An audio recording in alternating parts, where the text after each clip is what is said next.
E aí, TDIstas, tudo bem com vocês? Eu sou Carlos Júnior e esse aqui é o TDI Flash.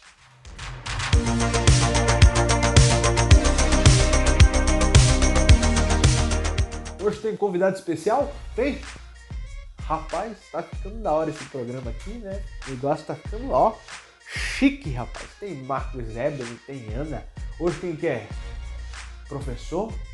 Professor do quê? Português, matemática, inglês? Ah, o professor do... Ah, esse cara é bom, rapaz. Vamos ver qual é a pergunta de hoje. Júnior, como a evolução ganhou tanta força no meio científico e acadêmico? Responde aí pra mim. Como o professor tá aqui, é ele que vai responder essa questão. Rapaz, essa pergunta ó. Então responde aí para nós, professor. Olha, Carlos, para entender o atrativo do darwinismo no século XIX, a gente precisa voltar um pouco e ir lá para a Grécia Antiga e entender que a ideia de design versus a ideia darwinista de acaso gerando todos os seres, ela já existia entre eles. Então, por exemplo, Empedocles já defendia uma certa proto-seleção natural em que os átomos e as partes dos seres elas iam se juntando ao acaso e aquelas partes que geravam um ser funcional, né, eram preservadas e aquelas que geravam um ser não funcional elas eram eliminadas. Então, por exemplo, se um pedaço de boi se juntasse com um corpo de humano e formasse um homem-boi, aquele homem-boi ele não seria funcional e seria eliminado. E se as partes se juntassem e formassem um homem funcional, ele seria preservado. Então você já tem essas ideias. Elas foram contestadas principalmente por Aristóteles, que já tinha uma filosofia muito mais holística, com teleologia, com um propósito, com uma certa causa primeira que ordenava todo o universo. E Aristóteles, no seu Tratado da Física, ele contesta Empedocles e diz que é impossível que todos os seres surjam a partir dessas combinações ao acaso. Não é? O sistema de Aristóteles ele é incorporado pela Igreja Católica, principalmente pelos escritos de São Tomás de Aquino, que obviamente acrescentam um aspecto teológico à doutrina de Aristóteles.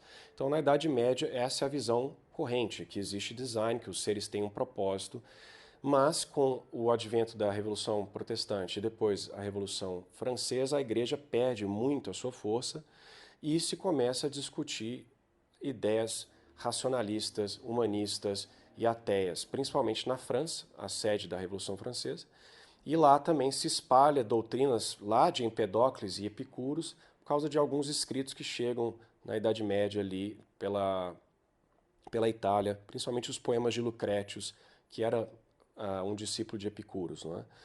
Então, o evolucionismo ele já era discutido em vários centros ali de pensamento na França. Ideias parecidas com a de Lamarck, que a partir de um ser primitivo toda a vida teria evoluído. As causas não eram normalmente dadas, achava-se que a própria matéria tinha essa poder de se ir criando complexidade. E também no iluminismo escocês começou-se a ter ideias evolucionistas e também as ideias de uniformitarianismo geológico, né? Você tem, por exemplo, com Charles Lyell, essa ideia de que os processos atuais eles são os mesmos do passado, então você pode extrapolar para o passado. Então você junta esses três elementos, o evolucionismo, que já existia na época, com essa ancestralidade comum, mais o deep time, a ideia de que a Terra tem milhões e milhões de anos, mais a questão do uniformitarianismo geológico, e Darwin, então, se encontrava no perfeito local e tempo para abraçar essas ideias, porque ele estudou na Escócia, em Edimburgo, então ele foi exposto a essas ideias de Lyell e outros. Ele tinha um avô que já era darwinista, ou melhor, que era evolucionista, que acreditava que de uma pequena gosma no princípio do tempo toda a vida veio. Ele era inclusive um maçom. Então, com todas essas influências, Darwin então propõe o que aparentemente é um mecanismo naturalista para explicar essa ancestralidade comum. Então, aqueles indivíduos evolucionistas, ateus da época, eles viram em Darwin uma excelente ferramenta para espalhar essas ideias. Tanto que, logo com a publicação do Origem das Espécies, indivíduos como Thomas Huxley e o próprio Charles Lyell ajudaram a divulgar as ideias de Darwin. Não é? E sendo Darwin um indivíduo vitoriano, respeitável, com um bom histórico, ele foi uma boa bandeira para esse movimento. Além da seleção natural proposta por ele, que também não era uma ideia assim lá muito nova.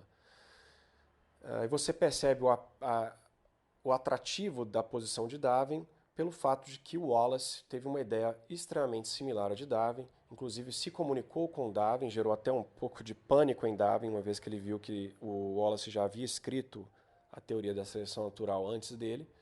E o Wallace ele entra no esquecimento, apesar do trabalho dele ter sido apresentado juntamente com o de Darwin, justamente porque ele não tinha esse atrativo.